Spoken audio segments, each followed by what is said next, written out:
जय हिंद एवरीवन। अस्सलाम वालेकुम। जय राम जी की और सत श्री अकाल और प्रेज द लॉर्ड के साथ हम लोग अपनी क्लास को स्टार्ट कर रहे हैं। तो होप सो कि आपको पता है, होप सो नहीं, आई बिलीव दैट कि आप सबको पता है कि डीएनए से क्या बनता है, आरएनए, और आरएनए से प्रोटीन, और ये जो डीएनए से डीएनए भी बनता है।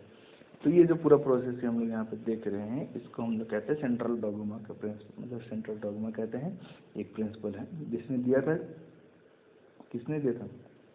तो इस दिया गया था ये वाटसन और क्रिक के द्वारा। ठीक, तो इतनी सी बात है। आगे कोई ज़्यादा विद्वान बैठा होगा, वीडियो देख रहा होगा, बोला कि सर रिवर्स ट्रांसक्रिप्शन नहीं बताएं। तो देखो, रिवर्स ट्रांसक्रिप्शन होता है वो कुछ वायरसेस में देखा गया, और ये रिवर्स ट्रांसक्रिप्शन बताने वाला साइंटिस्ट वाटसन और क्रिक नहीं थे। उन्होंने बस इतना बताया था कि वो जो न्यूक्लिक एसिड है वो एक तरफ से फ्लो करते हैं, न्यूक्लिक एसिड ही फ्लो करके अपने इन्फॉर्मेशन को कन्वर्ट करते हैं प्रोटीन में। तो बात उन लोगों ने बताई थी। तो हम लोग इस लेसन में क्या देखने वाले हैं? हम लोग इस लेसन में देखने वाले हैं ट्रांसक्रिप्शन का पार्ट 2। तो पार्ट 1 था, पार्ट 1 नहीं देखा तो घबराओ मत, ये वीडियो भी आपको समझ में आ जाएगी, और पार्ट 1 पे जाके आप लोग देख लो, डिस्क्रिप्शन में लिंक दिया हुआ है। तो डिस्क्रिप्शन से याद आता है कि अगर आप अनअकैडमी का कोई भी सब्सक्रिप्शन लेना चाहते हो तो, और चाहते हो कि आप उस पर 10% डिस्काउंट लो, अपने पैसे को 10% बचा लो, तो आप मेरा रेफरल कोड यूज़ कर सकते हो, और रेफरल कोड भी डिस्क्रिप्शन में दिया हुआ है। इसके अलावा आप चाहते हो कि यार हम लोग लाइव क्वेश्चंस पूछ पाते हैं और डायरेक्ट हम लोग कांटेक्ट कर पाते हैं टीचर को, तो फिर ज़्यादा बेहतर रहता है। तो इसके लिए आप क्या करो, डिस्क्रिप्शन में दिए गए फॉर्म को आप भरो और मेरी लाइव जूम क्लासेस अटेंड कर सकते हो। इसके अलावा आप अनअकैडमी पे भी मुझे फॉलो कर सकते हो। तो ये सब चीज़ें थी कि हम लोग किस तरह से अलग अलग प्लेटफॉर्म पे पढ़ सकते हैं।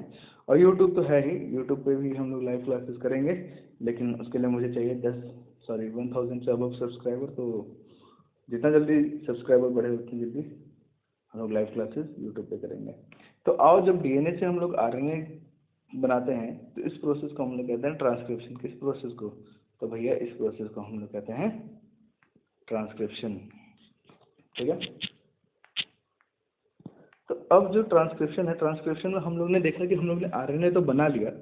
जो आरएनए हम लोग ने बनाया है वो आरएनए क्या मतलब परफेक्ट है या पूरी तरह से तैयार है? अब हम लोग उस आरएनए से प्रोटीन बना सकते हैं।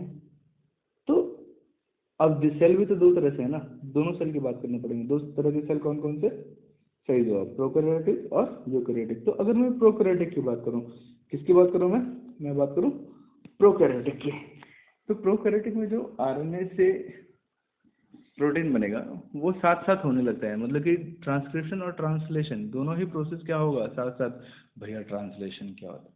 तो ट्रांसलेशन क्या होता है कि अगर हम लोग आरएनए से प्रोटीन बनाते हैं तो उस प्रोसेस को भैया ट्रांसलेशन कहते हैं। इसमें कोई दो राय वाली बात नहीं होनी चाहिए। अब स्पेसिफिकली जो हम लोग पढ़ने वाले हैं प्रोसेसिंग ऑफ आरएनए, तो आरएनए तो तीन तरह के हैं, एमआरएनए, टीआरएनए और आरआरएनए। तो एमआरएनए, टीआरएनए और आरएनए में से हम लोग क्या पढ़ेंगे? एमआरएनए। एमआरएनए जो है इसका फुल फॉर्म होता है मैच्योर आरएनए, तो गलत है। इसका असली फुल फॉर्म है क्या बेटा? मैसेंजर आरएनए, जिसका नाम दिया गया था किसके द्वारा? मोनार्ड और जैकब, सॉरी जैकब और मोनार्ड के द्वारा दिया गया था। तो ये भैया जैकब है, ये मोनार्ड है। चलो ठीक है, जैकब और मोनार्ड का और जगह नाम आते हैं, तो जो बच्चे जानते हैं कमेंट में डाल दो, और जो नहीं जानते हैं तो इंतज़ार मत करो, जवाब दे देता हूँ। वो है लैक ऑपरेंड, जो कि हम लोग नेक्स्ट सेशंस में आने वाले लेसन्स में पढ़ेंगे। चलो ठीक है। तो अब मैं बात करें तो प्रोकैरियोटिक कोई सेल है भैया, प्रोकैरियोटिक सेल है, उसमें अगर आरएनए बन रहा है तो आरएनए बनते बनते क्या आरएनए के साथ साथ उसमें प्रोटीन बनेगा क्या? तो आपका जवाब होना चाहिए बिल्कुल हाँ। प्रोकैरियोटिक में ट्रांसक्रिप्शन और ट्रांसलेशन क्या होता है? साथ साथ होता है। यहाँ पे देख रहे हो कि जो आरएनए बन रहा है 5 प्राइम से 3 प्राइम पे बन रहा है, तो फिर इसका टेम्पलेट स्ट्रैंड क्या होना चाहिए? 3 प्राइम से 5 प्राइम। अब टेम्पलेट स्ट्रैंड क्या होता है, इसके लिए घबराने की वाली ज़रूरत नहीं है। टेम्पलेट स्ट्रैंड वो स्ट्रैंड होता है जिस स्ट्रैंड का ढांचे के रूप पे हम लोग उपयोग करते हैं, ताकि हम लोग क्या बना सकें? ढांचे के रूप में उपयोग करते हैं ताकि हम लोग बना सकें उससे आरएनए। आई बात समझ? तो अब हम लोग 3 प्राइम से 5 प्राइम पे हम लोग आरएनए टेम्पलेट पे हम लोग आरएनए बना रहे हैं, तो आरएनए का जो ग्रोथ होगा किस पे होगा, 5 प्राइम से 3 प्राइम, तो ग्रोथ होगा 5 प्राइम से 3 प्राइम पे। तो अगर आपसे पूछा जाएगा कि नया जो राइबोन्यूक्लियोटाइड जुड़ेगा वो कौन से प्राइम पे जुड़ेगा, तो यहाँ पे जुड़ेगा ना, तो सही जवाब है, तो 3 प्राइम पे नया राइबोन्यूक्लियोटाइड जुड़ेगा। तो हम लोग क्या चर्चा कर रहे थे कि जो ट्रांसक्रिप्शन हो रहा है, जो आरएनए बन रहा है, उसी दौरान यहाँ पे राइबोसोम जुड़ जाएगा प्रोकैरियोटिक के केस में, और वो अमीनो एसिड्स को जोड़ने लगेगा और बना देगा क्या, प्रोटीन। तो ट्रांसलेशन हो जाएगा। तो प्रोकैरियोटिक में ट्रांसलेशन एक साथ होता है, इसमें कोई दिक्कत वाली बात नहीं होनी चाहिए। अब देखो जो प्रोकैरियोटिक में जो आरएनए बना रहा है, जो एंजाइम आरएनए बनाएगा, उसका नाम क्या है, आरएनए पॉलीमरेज। क्या उसमें 2, 1, 3 इस तरह का कोई टाइप था? तो अगर आपने पूरा वीडियो देखी है तो आपको पता होगा कि उसमें 1, 2, 3 कोई किसी भी तरह का टाइप नहीं था, किसमें, प्रोकैरियोटिक के केस में। लेकिन अगर मैं बात करूँ कि आरएनए बनाना है यूकैरियोटिक सेल में, तो हमें कौन सा आरएनए पॉलीमरेज चाहिए, हमें चाहिए आरएनए पॉलीमरेज 2 चाहिए। तो हम लोग क्या जो आरएनए बनाएंगे उसी के साथ साथ ट्रांसलेशन भी करेंगे यूकैरियोटिक के केस में, तो आपका जवाब होगा बिल्कुल नहीं। तो आरएनए के बनाने के बाद से हम लोग डायरेक्ट उसका ट्रांसलेशन नहीं करेंगे। तो आरएनए जो बना होगा उसका हम लोग डायरेक्ट ट्रांसलेशन क्यों नहीं कर सकते, डायरेक्ट ट्रांसलेशन इसलिए नहीं कर सकते क्योंकि हम लोग जानते हैं कि उसमें कुछ अतत्व हैं। अतत्व मतलब कि उसमें मिक्सचर है। मिक्सचर किस चीज़ का, मिक्सचर कुछ ऐसे कोड्स का, ऐसे ऐसे कोड्स का जो कि फंक्शनल नहीं है प्रोटीन बनाने के लिए। इसमें इस आरएनए में, इस एमआरएनए में, हालांकि इसको हम लोग एचएनआरएनए कहेंगे, तो इस आरएनए में अगर मैं कहूँ तो इसमें कुछ ऐसे रीजन हैं, कोड्स ऐसे हैं जो कि प्रोटीन नहीं बनाते हैं और उनका इस आरएनए में रहना जरूरी नहीं है। तो वो जो नॉन फंक्शनल है उसको हम लोग क्या कहते हैं, इंट्रॉन कहते हैं। और जो फंक्शनल कोड्स हैं इसी आरएनए में, जो फंक्शनल कोड होंगे जो कि प्रोटीन बनाने के लिए बने हैं, उनको हम लोग क्या कहेंगे, एक्सोन। तो एक्सोन को हमें क्या करना है, जोड़ना है, और इंट्रॉन को उस स्ट्रैंड में से निकालना है।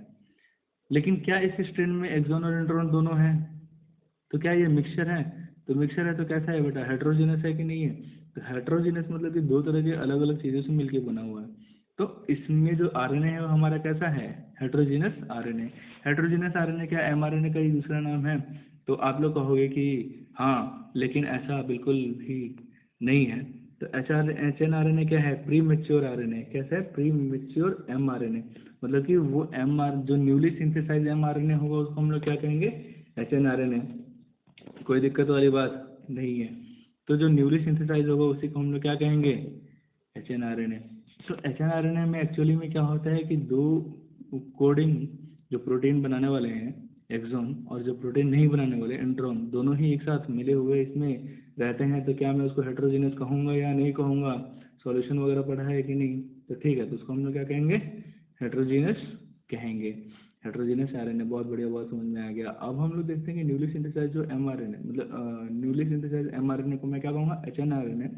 इस एचएनआरएनए में कुछ खास चीज़ें और भी होंगी, जैसे कि हेट्रोजीनस राइबोन्यूक्लियोप्रोटीन पार्टिकल्स, प्रोटीन। तो ये जो प्रोटीन है हेट्रोजीनस राइबोन्यूक्लियोप्रोटीन न्यूक्लियोप्रोटीन पार्टिकल्स, ये जो तत्व हैं एचएनआरएनए, वो क्या करते हैं कि ये जो नया आरएनए बना है एचएनआरएनए, इसको स्टेबलाइज करने में मदद करता है कि वो कुछ देर तक अपने सेकेंडरी स्ट्रक्चर में क्या करें, स्टेबलाइज कर सके। अब हम लोग क्या चाहते हैं कि इसको हम लोग न्यूक्लियस में ये सारे काम हो रहे थे, और न्यूक्लियस में से हमें क्या करना है कि इस एचएनआरएनए को मेच्योर करके, मतलब मॉडिफाई करके उसको हम लोग बाहर भेजें। जैसे कि उसी तरह से कि आप कोई पार्ले जी की कंपनी है, पार्ले जी की कंपनी में आपने मिक्सचर वगैरह जोड़ डाला है और उसमें से बिस्किट्स आप बना रहे हो, तो बिस्किट पूरी तरह से प्रोसेस तब होंगे ना जब उसको हम लोग पैकेजिंग कर दें, पूरी तरह से उसको सॉलिड फॉर्म में कर दें, तब जाकर हम लोग उसको मार्केट में भेजेंगे। अब वही है कि न्यूक्लियस में ये एचएनआरएनए बन गया, लेकिन इसको हमें क्या करना है, और भी ज़्यादा मॉडिफाई करना है। मॉडिफाई किस तरह से करेंगे, अब देखते हैं कि मॉडिफाई हम लोग किस तरह से इसको करने वाले हैं। तो जो इसका मॉडिफिकेशन होगा, तो एचएनआरएनए का जो मॉडिफिकेशन होगा उसको हम लोग जैसे उसको और तरह से बढ़िया से तैयार करेंगे, फंक्शनल बनाएंगे एमआरएनए को एचएनआरएनए से। तो वो 3 स्टेप में होगा। पहला स्टेप क्या है, addition of a cap of 7 methyl guanosine. तो भैया 7 मिथाइल ग्वानोसिन क्या है, अगर हम लोग ग्वानोसिन, अगर आपको पता है तो ग्वानोसिन क्या है, प्यूरिन है या पैरामिडिन? तो ग्वानोसिन है बेटा प्यूरिन। तो कितने तरह का प्यूरिन होता है, एक एडेनिन होता है और एक और ये क्या होता है ग्वानिन। तो ग्वानिन पे हम लोग क्या कर रहे हैं बेटा, उसका मिथाइलेशन कर रहे हैं, मिथाइल ग्रुप यहाँ पे जोड़ रहे हैं। तो मिथाइल जैसे हम लोग जोड़ेंगे तो इसको हम लोग क्या कहेंगे 7 मिथाइल ग्वानोसिन। यहाँ पे आप लोग देख रहे हो कि यहाँ पे राइबो शुगर भी नीचे अंगूठे के पास जुड़ा हुआ है। अब हम लोग क्या करेंगे, जो 5 प्राइम है 5 प्राइम पे हम लोग क्या करेंगे, 5 प्राइम पे हम लोग जोड़ देंगे क्या 7 मिथाइल ग्वानोसिन। और जो आप लोग यहाँ पे देख रहे हो कि ब्लैक कलर में दिखा हुआ है वो क्या है इंट्रॉन है, और जो रेड कलर है वो क्या है एक्सॉन। तो इस एक्सॉन क्या है, ये फंक्शनल है, ये क्या है भाई, ये क्या प्रोटीन के लिए बनाने के लिए फंक्शनल है। तो आपका जवाब होना चाहिए बिल्कुल। तो ये प्रोटीन, इसमें प्रोटीन बनाने के लिए कोड्स हैं, ठीक है।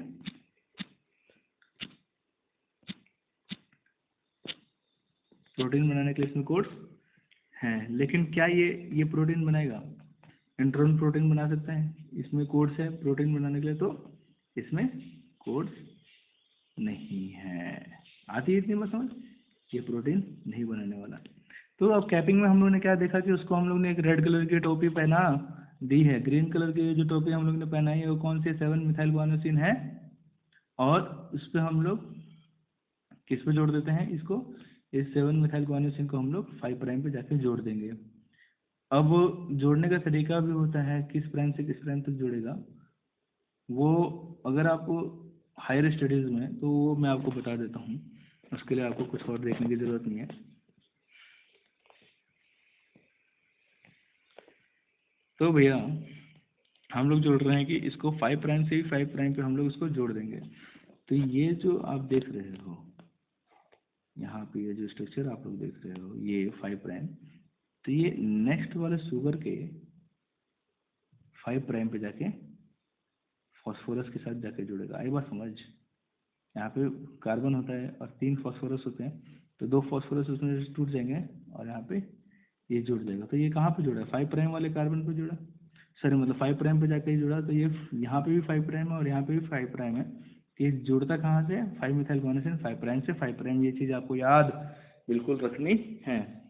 तो इतनी सी बात थी कि भैया तू मेरे पास हो और तुमने ये देखा कि जो जो ग्वानोसिन है 7 मिथाइल ग्वानोसिन है, उसका 5 प्राइम जो कार्बन है वो जुड़ता है नेक्स्ट राइबोन्यूक्लियोटाइड के 5 प्राइम पे। यही बात आपको मुश्किल लग रही थी लेकिन आपको याद रखनी है। अब देखो क्या कहता है कि ड्यूरिंग कैपिंग, क्या कहता है during capping process a cap of a methylated guanosine called 7 methyl guanosine is added to the 5 prime end. अब इसको यहाँ पे ऐड करने का मकसद क्या है 5 प्राइम एंड पे, जब भी ये ट्रांसलेशन के लिए जाए, मतलब क्या ये HNRNA अभी ही है, तो ये जब mRNA बन जाए तो ट्रांसलेशन के लिए जाए तो उसको राइबोसोम को ढूंढना पड़ेगा। तो बहुत सारे राइबोसोम होंगे, तो बहुत सारे राइबोसोम में से किसी एक राइबोसोम को उसको जब सर्च करना है तो वो सर्च कौन करेगा, सर्च करके पता लगाएगा 7 मिथाइल ग्वानोसिन। तो ये क्या करता है राइबोसोम के साथ बाइंडिंग करने में हेल्प करता है, मतलब ये ट्रांसलेशन प्रोसेस में राइबोसोम के साथ बाइंड करने में हेल्प करता है। Cap helps in recognition of ribosome and thereby facilitate translation of mRNA। क्या ये बात आपको समझ में नहीं आई क्या? तो क्या करता है कि ये 7 मिथाइल ग्वानोसिन राइबोसोम को क्या करता है ढूंढता है और उसके साथ ट्रांसलेशन कराने में मदद करता है। अब जब नेक्स्ट वाले हम लोग देखेंगे, नेक्स्ट हम लोग पहला स्टेप तो हम लोग ने देख लिया क्या, एडिशन ऑफ 7 मिथाइल ग्वानोसिन। कौन से प्राइम पे याद रखना है 5 प्राइम पे, कोई आंख बंद करके भी कभी भी 3 प्राइम नहीं मारना। 7 मिथाइल ग्वानोसिन 5 प्राइम पे जुड़ता है। अब जो नेक्स्ट स्टेप है, नेक्स्ट स्टेप क्या है कि अब हमें क्या करना है कि addition of tail of poly A. अब ये RNA पॉलीमरेज 2 है, ये भाई RNA बनाते जा रहा है बनाते जा रहा है बनाते जा रहा है, कहाँ तक बनाएगा, उसको कहीं ना कहीं तो कोड जाकर रुकना पड़ेगा। तो आप जानते हो कि रॉ फैक्टर है, तो रॉ फैक्टर जाके उसको जाके टर्मिनेट कर देता है जुड़ के यहाँ पे, है ना। तो भैया रॉ फैक्टर क्या था, वो ट्रांसक्रिप्शन के टर्मिनेशन में मदद करता है रॉ फैक्टर। मतलब रॉ ही बताता है क्या कि ट्रांसक्रिप्शन RNA पॉलीमरेज को अब ट्रांसक्रिप्शन रोक देना है। लेकिन यहाँ पे जब RNA का ट्रांसक्रिप्शन हो रहा है तो हमें क्या करना है, टेल में पॉली ए जोड़ना है, मतलब एडेनिन, बहुत सारे एडेनिन को हमें इसके टेल में जोड़ना है। तो अब क्या होगा कि इंडोन्यूक्लियस हमें चाहिए जोड़ काटने के लिए, क्या चाहिए तभी ना हम लोग काटेंगे, पहले पहले काटेंगे फिर हम लोग जोड़ेंगे। तो एंडोन्यूक्लियस क्या कर रहा है, ऐसे कट रहा है, काट देगा। कहाँ काट देगा, जहाँ मन वहाँ काट देगा क्या, नहीं, वो रीड करेगा क्या कि ए, मतलब ये जो सीक्वेंस होगा अगर वो रीड करेगा, उसके बाद से फिर उसको पीछे जाके क्या करेगा, काट देगा, फॉस्फोडाइस्टर बॉन्ड को काट देगा, तोड़ देगा। ये बस बस। तो वहाँ पे अब वो तोड़ चुका है, तो तोड़ने के बाद क्या करेगा कि वहाँ पे वो पॉली ए को, मतलब कि करीब 200 से 300 अलग, मतलब कि ये डिपेंड करता है किस तरह का ऑर्गेनिज्म है। तो दो, अगर मैं यहाँ पे एनसीईआरटी खोल दूँ तो फिर 200 से 300 हो सकता है, एडेनिन को यहाँ पे पीछे जोड़ दिया जाएगा। लेकिन किसी किसी बुक में 30 से 60 भी दिया हुआ है। दूसरी बुक्स में, बुक का नाम रहने दो अब, ठीक है। अब देखो यहाँ पे क्या कहते हैं कि हम लोग ने जो एडेनिन जोड़ा, एडेनिन कहाँ जोड़ा हमने, 5 प्राइम पे जोड़ा क्या, नहीं ना, हमने कहाँ जोड़ा, 3 प्राइम पे। और उसको जोड़ने से पहले हम लोग ने क्या क्या कट किया था यहाँ पे, कहाँ पे क्या था, ए ए वाले रीडिंग के बाद से हम लोग ने यहाँ पे कट किया। तो क्या करेगा एंडोन्यूक्लियस, क्या करेगा, पहले प्राइमरी ट्रांसक्रिप्ट को कोड करेगा और रीडिंग करके वहाँ पे कट कर देगा। फिर क्या करेगा, पॉली एडेनिन क्या होगा, पॉली ए पॉलीमरेज एंजाइम की मदद से, इस पॉली ए पॉलीमरेज एंजाइम की मदद से यहाँ पे बहुत सारे एडेनिन वाले को जोड़ेगा। तो ये एडेनिन आएगा कहाँ से, अपने आप यहाँ पे न्यूक्लियोप्लाज्म में है क्या, नहीं ना, वो एटीपी के फॉर्म में आएगा। किसके फॉर्म में आएगा, एडेनोसिन ट्राइफॉस्फेट। तो ट्राइफॉस्फेट से ये मोनोफॉस्फेट कैसे बनेंगे, ये सारी चीज़ें हम लोग पीछे वाले वीडियोस में बहुत बार पढ़ चुके हैं। उसको एक बार जाके एक बार देख लो, और नहीं भी समझ में आ रहा है या फिर एकदम बेचैनी है तो यहाँ देखो, कार्बन है और यहाँ पे 3 फॉस्फोरस है। तो 3 फॉस्फोरस में से यहाँ पे क्या करेगा, 2 फॉस्फोरस चले जाते हैं, तो बचेगा कहाँ पे, यहाँ पे 1 फॉस्फोरस। तो इसी फॉस्फोरस से क्या होगा, दूसरा राइबोस जुड़ जाएगा, राइबोस न्यूक्लियोटाइड, ठीक है। तो इसी तरह से 2 फॉस्फोरस निकल जाते हैं, तो फिर ये क्या बन जाएगा, मोनोफॉस्फेट वाला। और इसी तरह से बहुत सारे एडेनिन यहाँ पे जुड़ने लगेंगे। जो स्टेप है ये, इसको हम लोग क्या कहेंगे, पॉली एडिनाइलेशन। पॉली एडिनाइलेशन मतलब कि बहुत सारे एडेनिन को जोड़ने का काम कर रहे हैं। अब जो नेक्स्ट है हम लोग देखेंगे, थर्ड और फाइनल स्टेप, कि जब हम लोगों ने 7 मिथाइल गुआनोसिन जोड़ लिया है, यहाँ पे 7 मिथाइल गुआनोसिन जोड़ लिया है, पॉली एंड पे जोड़ लिया है, तो अब हमें क्या करना है, इस इंट्रॉन को बाहर निकाल के फेंक देना है, ताकि हम लोग सारे एक्सॉन को जोड़ सकें। और जोड़ने के बाद से हम लोग क्या करें, एक मेच्योर एमआरएनए बना सके, और उसको हम लोग कहाँ भेजेंगे, साइटोप्लाज्म में, ठीक है। तो इंट्रॉन क्या होता है, intron is intervening code which not code for the protein. तो इंट्रॉन क्या है, एक बीच में कबाब में हड्डी की तरह, कि जो कि प्रोटीन बनाने में काम नहीं करता। और एक्सॉन क्या होता है, जो प्रोटीन बनाता है, उसको हम, उस कोड्स को हम लोग एक्सॉन कहते हैं।